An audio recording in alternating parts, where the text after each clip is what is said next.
السلام علیکم ورحمۃ اللہ وبرکاتہ۔ آپ دیکھ رہے ہیں کوڈھیا RHN چینل۔ اعوذ باللہ من الشیطان الرجیم، بسم اللہ الرحمن الرحیم۔ الحمد للہ رب العالمین الرحمن الرحیم مالک یوم الدین۔ آئیے ذرا دیکھو کتنا بڑا جہیز ہے نیک خاتون، نیک عورت کتنا بڑا جہیز ہے۔ ذرا دیکھو نبی صلی اللہ علیہ وسلم جب مکہ میں دعوت کے لیے نکلتے ہیں، تبلیغ کے لیے نکلتے ہیں، میرے بھائیوں سنو، حضرت خدیجہ الکبریٰ رضی اللہ تعالیٰ عنہا ساتھ نکل جاتی ہے کہ کوئی میرے شوہر کو چانٹا نہ مارے، میں باسر رسوخ خاتون ہوں، کسی نے اگر میرے شوہر کی طرف نگاہ اٹھائی تو میں اس کی نگاہ کھو دوں۔ کتنی بڑی خاتون۔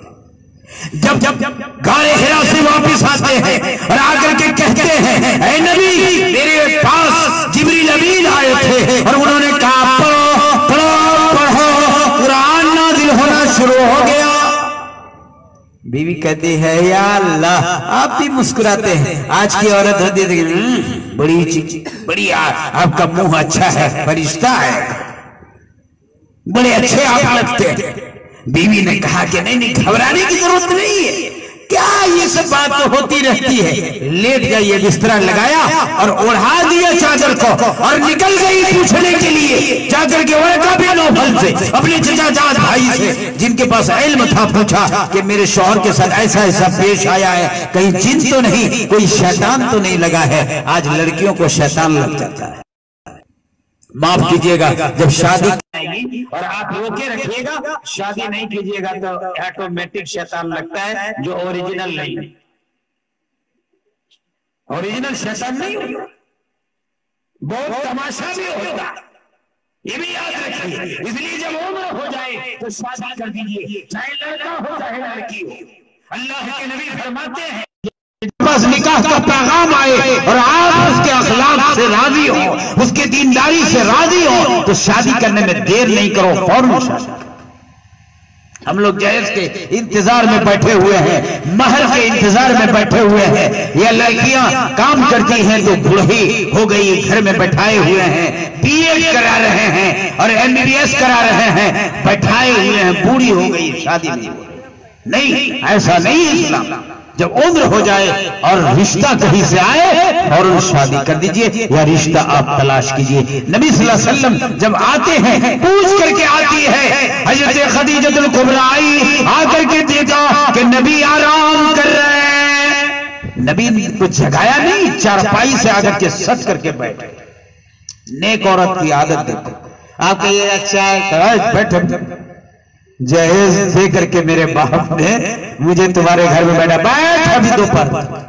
اسی لیے جہیز لینے والا شوہر جب کمزور پڑتا ہے، میں نے دیکھا ہے بیوی شوہر کو ایسے کر کے دباتی ہے، سروا یہاں پیروا میں پھنساتی ہے، دے مکا ڈھم ڈھم ڈھم کی آواز آتی۔ کیوں؟ اس لیے کہ جہیز لیا ہوا یہ شوہر۔ آپ دیکھ لو کہ سماج میں ڈھام ڈھم کی آواز آئے تو سمجھ جاؤ کہ کچھ گڑبڑ ہے، کچھ نہ کچھ ہو رہا۔ میرے بھائیوں، نیک عورت سے شادی کرو۔ مائی خدیجہ الکبریٰ رضی اللہ تعالیٰ عنہا وہی بیٹھ جاتی ہے اور بیٹھنے کے بعد انتظار کرتی ہیں کہ نبی جاگیں گے تو ان کو بتایا جائے گا۔ نبی نے شادی کی، 25 سالہ عرب کا سب سے خوبصورت نوجوان، قریش کا نوجوان، سب سے اعلیٰ خاندان کا نوجوان۔ آج آدمی خان ہے، آج آدمی پٹھان ہے، آج آدمی شیخ ہے، آج آدمی سید ہے، آج آدمی انصاری ہے، آج آدمی فلاں برادری کا ہے۔ شادی ہوگی تو اپنی ہی برادری میں ہوگی، ایسا کہیں نہیں۔ اور اسی انتظار میں لڑکیاں بوڑھی ہو جاتی ہیں، 45 سال 50 سال۔ یہ شاگردان میرے بیٹھے ہوئے ہیں، ان لوگوں کو کلاس میں کہتا تھا کہ اس علاقے میں 40 سال میں شادی ہوتی ہے اور 55 میں رخصتی ہوتی ہے۔ یہ اسی وجہ سے ہے، انتظار میں بیٹھا ہوا، ہوگا تو ہوگا۔ بہت ساری شادیاں میں جانتا ہوں، ہماری عمر کی لڑکیاں اس علاقے میں موجود ہیں، میں گواہ ہوں، آج بھی شادی نہیں ہوئی ہے، صرف اسی وجہ سے۔ نبی صلی اللہ علیہ وسلم سوئے ہوئے ہیں، چادر اوڑے ہوئے، اتنے میں چھٹپٹ کی آواز آئی، جبریل امین آئے ہوئے ہیں، وہی آئی ہوئی یا ایھا المدثر قم فانذر وربک فکبر، اے چادر اوڑھ کر کے سونے والے، اب زمانہ سونے کا گزر گیا، اب اٹھ جائیے، کھڑے ہو جائیے، لوگوں کو ڈرائیے، تقریریں کیجیے، شریعت کی باتیں بتائیے، یہ مکہ والے اوباش ہے، یہ بدمعاش ہے، یہ حرام خور ہے، یہ جوا کھیلتے، یہ شراب پیتے، یہ لڑکیوں کو زندہ دفن کرتے، یہ غریبوں کو ستاتے، یہ یتیموں کو ستاتے، ان کی جائیداد ہڑپ جاتے ہیں۔ اللہ کے نبی اٹھیے اور لوگوں کو بتائیے۔ جو آدمی جس سماج کا ہوتا ہے اس کو پتا چلتا ہے کہ اس سماج کے لوگ کیسے کیسے بدمعاش ہیں۔ نبی صلی اللہ علیہ وسلم جاگتے ہیں، گھبرائے ہوئے ہیں، پسینہ جاری، بیوی نے کھٹ سے پکڑ لیا۔ دیکھو میاں بیوی والوں جانتے ہوگے مصیبت کے موقع پر بیوی کی قدر آپ کا کام آتی ہے۔ نبی صلی اللہ علیہ وسلم کو بیوی نے فوراً گود سے اٹھا لیا، گود میں بٹھایا رسول اکرم صلی اللہ علیہ وسلم کو، اور ایسے کر کے بیٹھا کر کے سر کو ایسے سہلانے لگی، کہا کہ کیوں پسینہ آ رہا ہے، کیوں گھبرا ہے؟ نبی صلی اللہ علیہ وسلم کہتے ہیں کہ کیا بتاؤں؟ پھر فرشتہ آیا اور کہا کہ اے نبی، آج تک آپ نے آرام کر لیا، اب آرام کا زمانہ نہیں ہے۔ اے میری بیوی بتاؤ، ابو جہل جیسا آدمی موجود ہے، ابو لہب جیسا آدمی موجود ہے، فلاں آدمی موجود ہے، بڑی مارے گا مجھ کو، بڑا ستائے گا مجھ کو، میں کس کو کہوں گا؟ کہو لا الہ الا اللہ محمد الرسول اللہ۔ بیوی نے کہا مسکرا کر کے، بیوی اگر مسکرا دے پیٹ کی بھوک دور ہو جاتی ہے۔ اتنی بڑی چیز ہے، اتنا بڑا جہیز ہے، یہ گاڑی گھوڑا سیلف اسٹارٹ خراب ہو گیا، اس میں مار رہا ہے، پنڈو پھاڑ لیا، اب وہ بھی خراب ہو گیا۔ یہ چیز ہے، بیوی ایک ایسی نعمت ہے، آپ طبیعت خراب ہوتی ہے، تیل لے کر کے مالش کر دیا، آرام کر رہا تھا۔ کبھی آپ نے بیوی کو مالش کیا؟ لیکن بیوی آپ کو مالش کرتی ہے، سر میں تیل لگا دیا۔ ہندو بھائیوں کے یہاں روزانہ صبح اٹھتی ہے، چہرہ دھلتی ہے اور یہ سندور لگاتی ہے اپنے شوہر کے نام پر، در حقیقت ایک طرح سے پوجا۔ یہ معاملہ ہے، اس سے بڑھ کر کے زہر کیا ہو سکتا ہے؟ اگر ہمارے ہندو بھائیوں سے بھی آواز جا رہی ہو تو وہ بھی سنیں، آپ کی عبادت کرتی ہے مائر بہنیں، لڑکیاں عبادت کرتی ہے، تیرے نام پر سندور لگاتی ہے اور منگل سوتر کو حفاظت کر کے رکھتی ہے، دنیا میں کسی بھی چیز کو کی حفاظت اس سے زیادہ نہیں کرتی ہیں۔ اتنی بڑی نعمت، اتنا بڑا ہدیہ، اتنا بڑا گفٹ اس دنیا میں مل نہیں سکتا۔ واقعی ذرا سوچو، پیر دبا دیا، نیند آ گئی، ٹیبلٹ کھایا بھی بھلا درد ختم نہیں ہوا، میگھا پین بھی کھا لیا تب بھی درد ختم نہیں ہوا۔ بیوی نے کہا رکو، اب اللہ رب العالمین کی جنت کا ٹکٹ اب تمہارے سر پر ہاتھ پھیرنے جا رہا ہے۔ بسم اللہ کر کے پھونک بھی رہی ہے، مولوی صاحب بھی بن جاتی ہے، قرآن کی آیت پڑھ کے پھونک رہی ہے، سورہ فاتحہ پڑھ کر کے پھونک رہی ہے، دل میں دعا کر رہی ہے، رب ذوالجلال میرے سرتاج کو تو شفا عطا فرما۔ یہ کما کر کے لاتا ہے، یہ بچوں کی حفاظت کرتا ہے، یہ میری حفاظت کرتا ہے۔ اے اللہ، شوہر کا انتقال ہو جائے گا، میں شوہر کہاں پاؤں گی؟ اے اللہ تو اسے شفا عطا فرما۔ فوراً اللہ تبارک و تعالی دعا سن لیتا ہے، فوراً میاں کو اکثر درد ختم، آپ پھلاٹ ہو گیا۔ وہ گھر سے اپنے میکے سے بہترین ایک کوریل کمبل، نیپال سے ایک کمبل گل گل لگنے والا، تھوڑا سا اچھا لگنے والا نکال کر کے لاتی ہے، پولاڈ کو سلا دیا اور اڑا، سو جائیے، آپ نے بڑا بڑا کھینچ لیا آرام۔ یہ بیوی کا کمال۔ نبی صلی اللہ علیہ وسلم فرماتے ہیں کہ اے میری بیوی خدیجۃ الکبریٰ، سنو، نبی اب وہ نبی ہو گئے کہ چلنا پڑے گا۔ بیوی کہتی ہے گھبرانے کی ضرورت نہیں، آپ پریشان کیوں ہیں کہ کون آپ کی بات مانے گا؟ ارے بیویاں بٹے ہوئی ہے، کئی کیا کہتے ہیں، کیا حکم ہے؟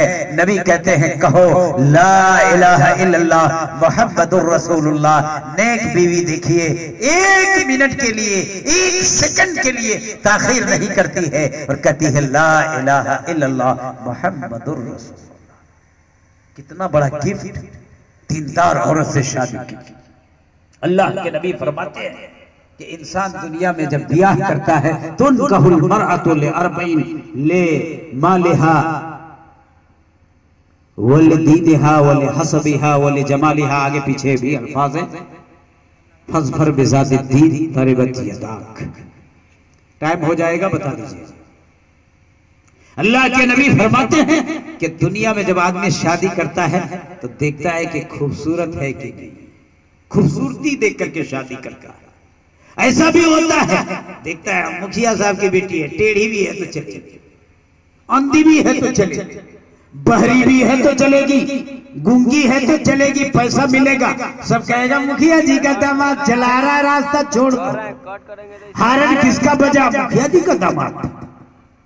شادی ہو جاتی ہے تو حسب نسب دے کر کے، خاندان دے کر کے شادی کی جاتی ہے، دینداری دے کر کے شادی کی جاتی ہے، اعلیٰ نسب دے کر کے شادی، مالداری دے کر کے شادی کی جاتی ہے اور دینداری دے کر کے شادی کی جاتی ہے۔ اللہ کے نبی فرماتے ہیں کہ دینداری دے کر کے شادی کرو،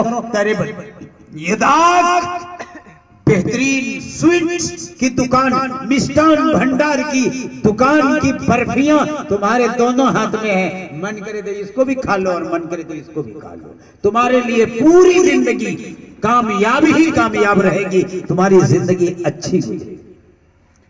آدمی سوچتا ہے کہ یہ حدیث سمجھ میں نہیں، آئیے میں سمجھاتا ہوں کیسے سمجھ میں نہیں آئی۔ حضرت سعید بن المسیب صاحب تابعی ہیں، بہت بڑا محدث ہے، بہت بڑا امام ہے، بہت بڑا مفسر ہے، محقق ہے، مدقق ہے، بہت بڑا عالم ہے۔ عبد الملک بن مروان خلیفہ وقت، امیر المومنین، خلیفۃ المسلمین، اپنے زمانے کا بادشاہ، پوری سلطنت اسلامیہ کا بادشاہ، خالی ہندوستان کا نہیں، پوری سلطنت اسلامیہ کا بادشاہ عبد الملک بن مروان نے حضرت سعید بن المسیب تابعی کے ہاں نکاح کا پیغام بھیجا ان کی لڑکی کے لیے، اپنے بیٹے کے سے شادی کرنے۔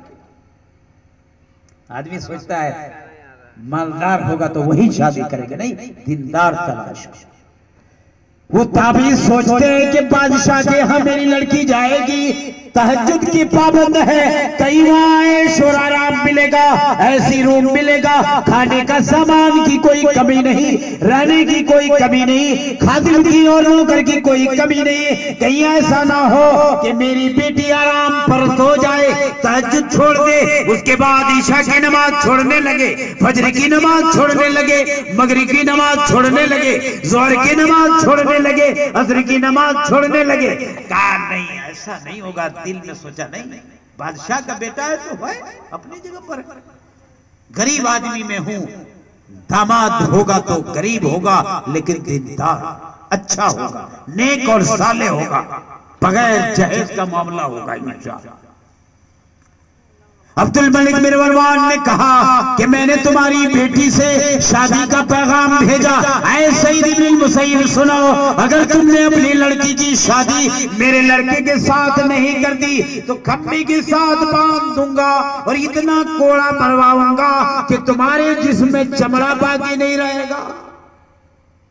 حاکم وقت ہے، بادشاہ وقت ہے، کہا پور پور کاٹ دو گوارا ہے، لیکن میں اپنی بیٹی کی شادی آرام پرس گھر میں کرنے والا نہیں کیا، سزائیں دی لیکن نہیں کیا۔ ایک دن ایک شاگرد کلاس سے غیر حاضر ہوتا ہے، نبی صلی اللہ علیہ وسلم کے زمانے میں ہوتا یہ تھا کہ ایک آدمی فجر کی نماز میں غیر حاضر، کوئی آدمی ظہر کی نماز میں غیر حاضر، تو سوچتا تھا کہ ضرور بیمار ہوگا، نماز پڑھ کر کے سیدھے اس کے گھر جاتے تھے کہ کہیں بیمار ہوگا، اسی لیے زمانے ظہر میں نہیں ہے، یہاں سالوں کے سالوں کا ہے، کتنی عیادت کی جائے اس کی، چنانچہ ہگمت کر کے بسترے پر پڑا ہوا ہے، کسی کو پتا بھی نہیں ہے کہ وہ بیمار ہے، کون جانے گا؟ آپ کا اٹھنا بیٹھنا لوگوں سے نہیں، نماز کا پابند نہیں، کون جانے گا آپ کے بارے میں؟ ایک شاگرد حضرت ابو وداع رحمت اللہ علیہ غیر حاضر ہیں، 2-3 دن کے بعد آتے ہیں، پوچھتے ہیں کہ بھائی کیا بات تھی، کیوں غیر حاضر؟ کہا استاد محترم، شیخ محترم، میری بیوی کا انتقال ہو گیا۔ افسوس کی بات ہے کہ میری بیوی کا انتقال ہو گیا تھا،